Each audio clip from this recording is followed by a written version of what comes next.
kudus Tuhan. Sebab nama-Mu itu nama yang ajaib, nama di atas segala nama, nama yang penuh dengan kasih sayang. Terima kasih untuk kesempatan yang luar biasa pada hari ini. Mari kita berdoa bersama-sama, ulangi seperti apa yang saya ucapkan. Bapa kami yang ada di dalam surga, dikuduskanlah nama-Mu. Datanglah kerajaan-Mu. Jadilah kehendak-Mu di bumi ini seperti di dalam sorga. Bapa yang baik, berikanlah kami pada hari ini rezeki yang menjadi bagian kami secukupnya. Cukup untuk memberikan pinjaman kepada banyak bangsa, sedangkan kami sendiri tidak punya pinjaman. Cukup untuk menjadi saksi Tuhan, mulai dari Yerusalem, Yudea, Samaria, sampai ke ujung-ujung bumi.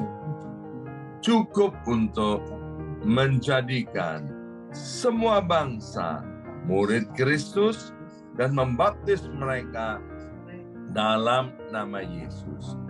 Terima kasih Bapa untuk rezeki yang secukupnya, dan ampunilah dosa-dosa kami. Ampunilah kesalahan kami, seperti kami pun mengampuni orang-orang yang bersalah kepada kami. Dan janganlah masukkan kami ini ke dalam pencobaan, tetapi bebaskanlah kami dari segala yang jahat, sebab Engkaulah yang empunya kerajaan, kuasa, dan kemuliaan sampai selama-lamanya. Dalam nama Tuhan Yesus, kami sudah berdoa. Haleluya, haleluya. Mari Bapak Ibu sekalian, sekarang kita bersama-sama secara serempak dan serentak kita akan menggemakan Mazmur 91. Alkitab berkata, mati dan hidup dikuasai oleh lidah. Siapa suka menggemakannya akan memakan buahnya.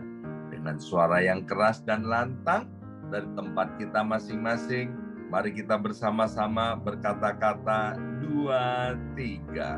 Mazmur 91. Orang yang duduk dalam lindungan yang maha tinggi dan bermalam dalam naungan yang maha kuasa akan berkata kepada Tuhan, tempat perlindunganku dan kubu pertahananku, Allahku yang kupercayai. Sungguh Tuhanlah yang akan melepaskan aku dari jerat penangkap burung dan dari penyakit sampar yang busuk. Dengan kepaknya Tuhan akan menudungi aku. Di bawah sayapnya aku akan berlindung. Kesetiaan Tuhan ialah perisai dan pagar tembok. Amin, amin, amin. Terjadi di dalam nama Tuhan Yesus.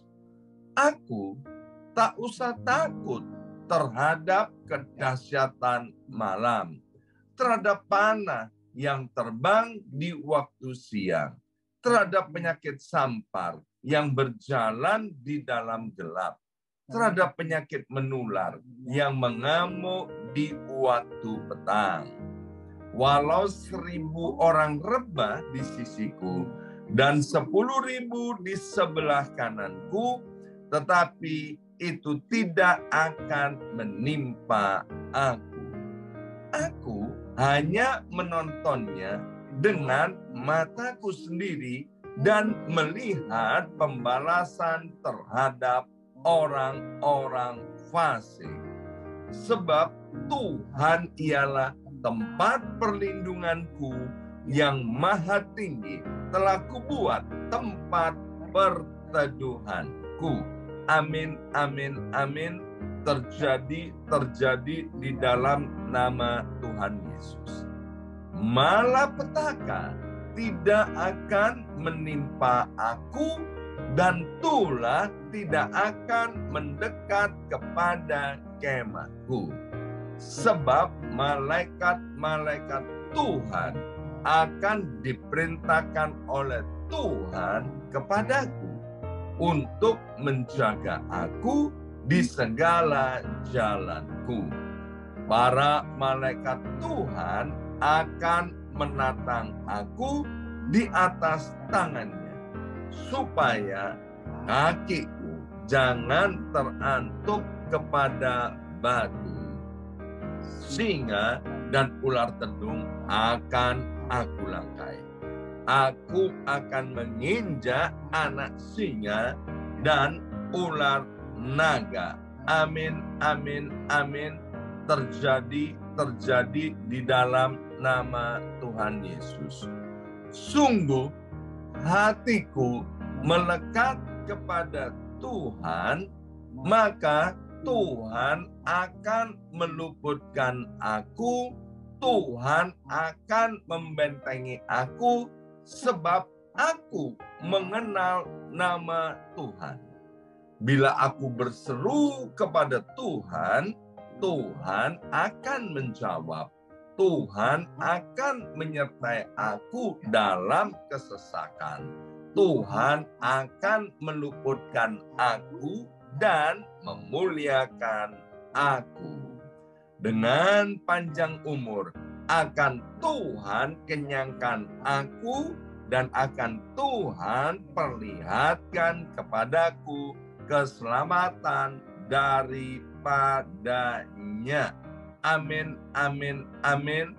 Terjadi di dalam nama Tuhan Yesus.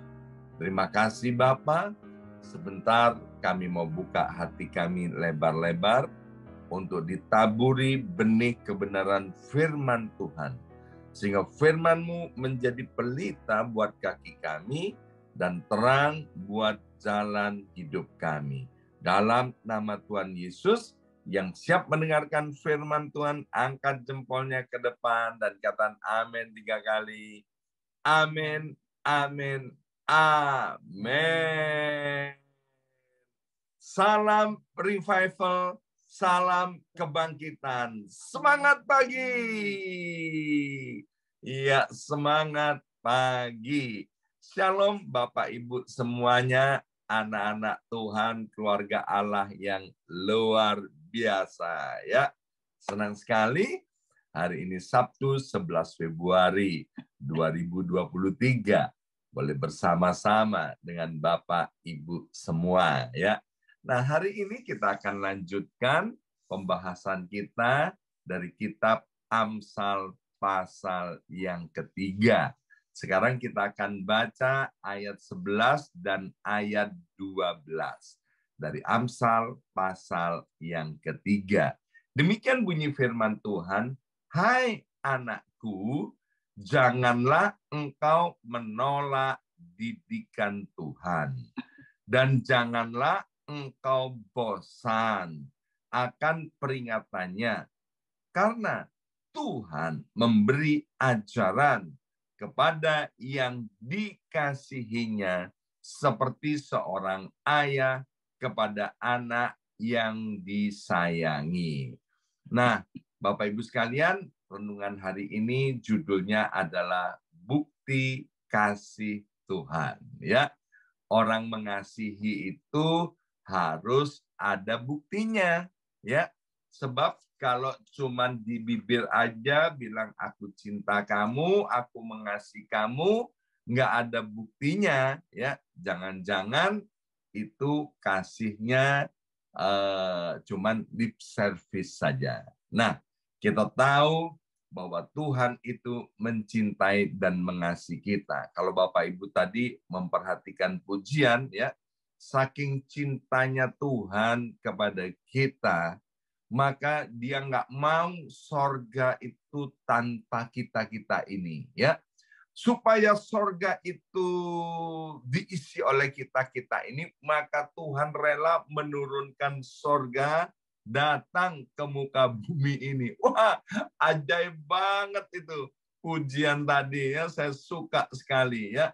Dan yang kedua dikatakan begini tadi, kalau dosamu itu besar, ya kan, maka kasihku, kata Tuhan, jauh lebih besar daripada dosamu. Ya, jadi nggak ada dosa yang tidak bisa diampuni oleh kasih daripada Tuhan. Ya, nah kembali ke Amsal 3 ayat 11 sampai ayat 12, Tuhan itu mencintai kita dan cintanya itu dibuktikan dengan apa, Bapak Ibu sekalian? Ayat ini berkata, yaitu dengan cara memberi kita ajaran. Dalam bahasa Inggrisnya dikatakan disiplin. Ya, persis Bapak Ibu sekalian, kita sebagai orang tua, kita juga mengajar anak kita. Kita mendisiplin anak kita. Mengapa? Alasannya karena kita mencintai anak-anak kita, ya. Nah, demikian juga kasih Tuhan itu yang hebat, yang luar biasa kepada kita dibuktikan dengan Dia itu peduli sama hidup kita. Kalau kemudian jalan kita ini nggak benar, maka Tuhan nggak mau diamkan kita. Dia mau agar supaya jalan kita nggak benar ini dijadikan lurus. Dan ingat, berapapun usia kita hari ini, kita tetap adalah anak-anak Allah. Ya, selama bumi ini masih ada dan selama kita masih ada di atas muka bumi ini, kita adalah anak-anak Allah dan Allah selalu peduli kepada kita sehingga Dia tidak bosan-bosan untuk mendidik kita, untuk mengajar kita, untuk mendisiplin kita. Maka itu tadi Amsal pasal 3 ayat 11, kita itu nggak boleh marah ketika didisiplin oleh Tuhan. Ya, saya kadang-kadang kalau lagi FaceTime sama cucu saya di Indonesia, ya kan, cucu saya sekarang sudah umur 7 tahun ya, itu Bapak Ibu sekalian, papa mamanya itu kadang-kadang kan mendisiplin tuh anaknya, mendisiplin cucu saya, ya kan? Waktu didisiplin, wah itu orang Surabaya bilang metutu, ya kan? Mulutnya monyong, bimoli, bibirnya monyong 5 cm, ya kan? Ngambek, pakai marah. Nah, itu adalah hal yang naluri. Tapi apakah orang tua kemudian dia melihat anaknya metutu atau melihat anaknya bibirnya monyong, dia akan berhenti untuk mengajar, untuk mendidik, mendisiplin anak-anaknya? Enggak. Orang tua tetap mendisiplin anaknya. Kenapa? Karena orang tuanya mengasihi. Dan ingat, kasih Tuhan kepada kita adalah kasih yang murni, kasih agape. Demikian juga kasih orang tua kepada anak-anaknya adalah kasih yang murni. Orang tua nggak pernah berharap begini, nanti kalau sudah besar biar anakku balas budi kepadaku. Ya, saya rasa jarang orang tua yang seperti itu. Tapi orang tua selalu begini, nanti biar anakku kalau besar jadi orang, katanya, ya kan? Bahasa Alkitabnya memiliki masa depan yang baik, masa depan yang cerah, masa depan yang penuh dengan pengharapan. Nah, Tuhan itu mengajar, mendidik, mendisiplin kita itu karena mengasihi kita. Supaya apa? Supaya kita ini nanti karakternya muncul seperti Kristus Tuhan. Ya, kita pernah dengar bagaimana orang tua ketika marah kepada anaknya, dia bilang gini, kamu itu loh, kok seperti itu? Anak siapa kamu ini? Artinya orang tuanya ini agak nyesel juga, ya kan? Aku udah ajar kamu, aku udah didik kamu, kok modelmu itu seperti begitu.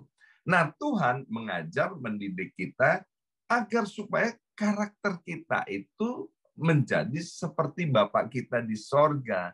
Sehingga orang-orang bisa melihat kita, orang itu bisa melihat kita ini seperti Kristus. Ya. Jadi yang pertama, Bapak Ibu sekalian, Tuhan itu mengajar kita karena Tuhan itu mencintai dan mengasihi kita. Tuhan mengajar kita agar kita memiliki masa depan yang baik, masa depan yang cerah dan penuh pengharapan. Tuhan mengajar kita agar karakter Kristus itu muncul dari kehidupan kita. Kemudian ayat 16-17 dari Amsal 3. Umur panjang ada di tangan kanannya, di tangan kirinya kekayaan dan kehormatan. Ayat 17, jalannya adalah jalan penuh bahagia, segala jalannya sejahtera semata-mata. Jadi karena Tuhan itu mencintai dan mengasihi kita, Dia mengajar, mendidik kita, salah satunya agar kita ini menjadi orang yang kaya, kita menjadi orang yang terhormat, kita menjadi orang yang bahagia, kita ini mengalami kesejahteraan.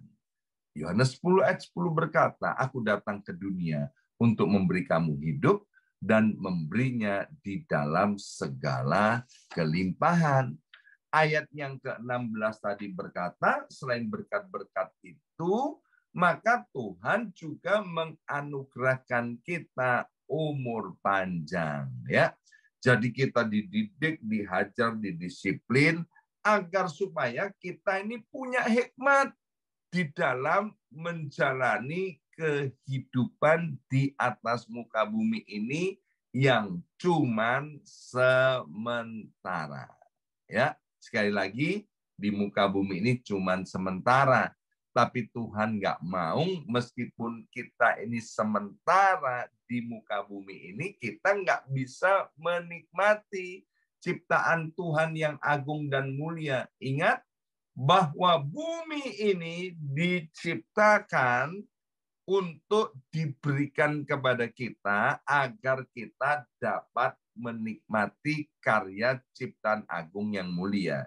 Ingat kitab Kejadian, bagaimana Tuhan menciptakan semuanya. Setelah semuanya baik, semuanya ada, ya, baru manusia itu diciptakan. Ya, untuk apa? Bukan supaya manusia itu sengsara, tapi Tuhan tempatkan manusia di Taman Eden, ya, supaya dia bisa mengalami yang namanya sejahtera, supaya mengalami yang kebahagiaan, supaya juga bisa bersekutu dengan yang menciptakan, yaitu Tuhan Allah yang Maha Kuasa. Maka itu Bapak Ibu sekalian, ya, mari kita terus melalui kitab Amsal ini kita mengejar hikmat Tuhan. Ya, hikmat Tuhan itu apa? Di Amsal pasal 1 dengan jelas dikatakan takut akan Tuhan, tetapi bukan hanya sekedar sampai di pengetahuan di kepala kita, tapi kita harus mempraktekannya di dalam kehidupan sehari-hari. Dan saya selalu berkata, hal yang paling sulit bagi orang Kristen adalah mempraktekkan firman Tuhan. Maka itu mempraktekkan firman Tuhan itu harus dilatih, ya kan? Dilatih, kalau gagal ya dilatih lagi. Seperti kalau Bapak Ibu masih ingat, dulu waktu belum bisa naik sepeda, diajarin naik sepeda ya sama ayah atau ibunya, ya diajarin, mungkin kita jatuh, kemudian naik lagi, jatuh lagi, akhirnya kita pandai naik sepeda. Atau kalau ada di antara kita nggak bisa naik sepeda, tapi bisanya setir mobil. Ingat, kita juga nggak langsung bisa setir mobil, itu dilatih. Semuanya perlu dilatih. Demikian juga mempraktekkan hikmat dalam kehidupan ini harus dilatih. Dan dalam latihan itu nggak boleh menyerah, nggak boleh putus asa, ya. Kita harus terus bersemangat untuk melatih hidup kita agar hidup kita itu sesuai dengan hikmat Tuhan. Nanti manfaat daripada latihan-latihan itu, manfaat dari hikmat Tuhan yang kita terapkan itu, yang untung bukan siapa-siapa. Yang untung adalah diri kita sendiri. Ya. Selanjutnya, Bapak Ibu sekalian, di ayat 27 dan ayat yang ke-20, sebentar ya. Ayat 27 dan ayat 28 dari Amsal pasal yang ketiga dikatakan, janganlah menahan kebaikan daripada orang-orang yang berhak menerimanya, padahal engkau mampu melakukannya. Janganlah engkau berkata kepada sesamamu, pergilah dan kembalilah, besok akan kuberi, sedangkan yang diminta ada padamu. Ya, ingat judul tadi renungan adalah bukti kasih Tuhan. Ya, Tuhan mengasihi kita, maka itu Tuhan menghajar, mendidik, mendisiplin kita. Mengapa Tuhan menghajar, mendidik, mendisiplin kita? Yaitu agar kita panjang umur, sejahtera, menjadi orang terhormat, dan diberkati oleh Tuhan. Nah, kalau kita sudah diberkati oleh Tuhan, Bapak Ibu sekalian, ya, di dalam kitab Ulangan, selama bumi berputar, itu nggak akan ada habis-habisnya orang yang namanya, maaf, orang yang miskin, orang yang melarat, ya kan?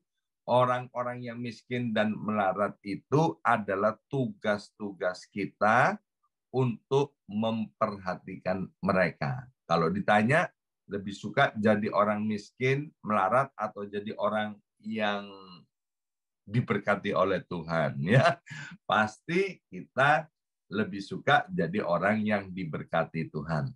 Lebih suka mana? Menerima atau memberi? Alkitab bilang, ya, terlebih baik memberi daripada menerima.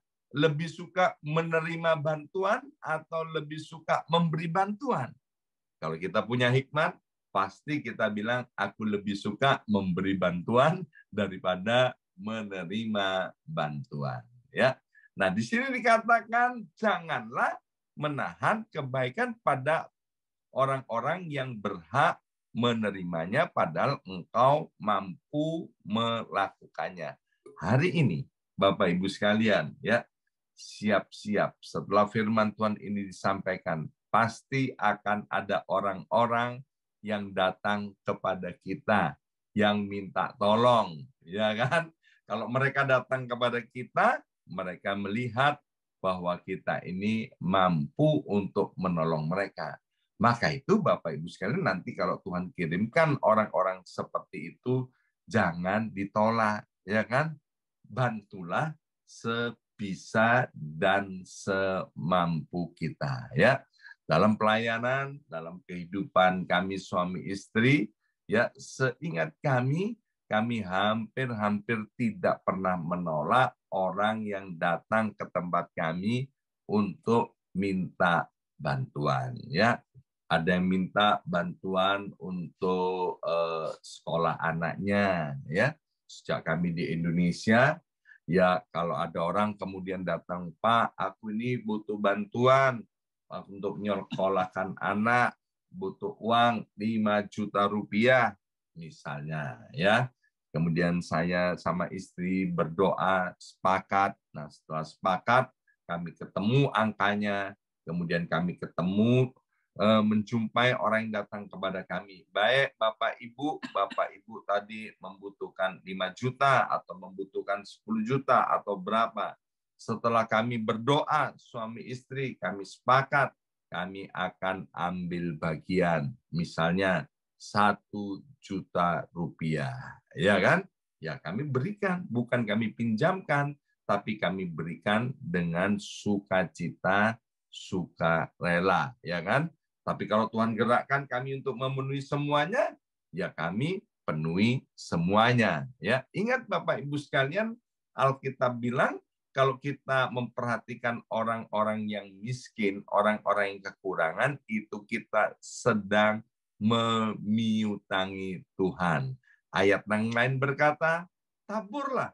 Apa yang kamu tabur, kamu akan tuai. Menabur sedikit, menuai sedikit, menabur banyak, menuai banyak. Selama bumi ini masih berputar juga tidak akan ada habis-habisnya musim menabur dan menuai. Ya, hari ini kita sudah belajar hikmat daripada Amsal pasal yang ketiga. Biar apa yang sudah kita dengarkan, mari kita mempraktekkan dalam kehidupan sehari-hari. Amin. Mari kita berdoa. Berkati setiap anak-anak-Mu Tuhan. Kami tahu setiap kami ini dicintai dan dikasihi oleh Engkau. Ketika Engkau menghajar, ketika Engkau mendidik, ketika Engkau mendisiplin kami. Buat kami Tuhan untuk tidak menolak. Buat kami untuk tidak bosan.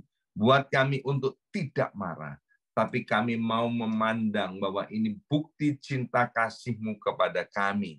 Agar hidup kami ini panjang umur. Kami menjadi orang yang terhormat. Kami menjadi orang yang bahagia. Kami menjadi orang yang sejahtera. Dan ketika destiny yang Kau tetapkan ini tercapai, biarlah hidup kami menjadi saluran berkat buat banyak orang yang membutuhkan pertolongan. Materaikan setiap benih kebenaran firman Tuhan ini Bapa, dalam nama Yesus kami sudah berdoa. Haleluya. Amin, amin, amin.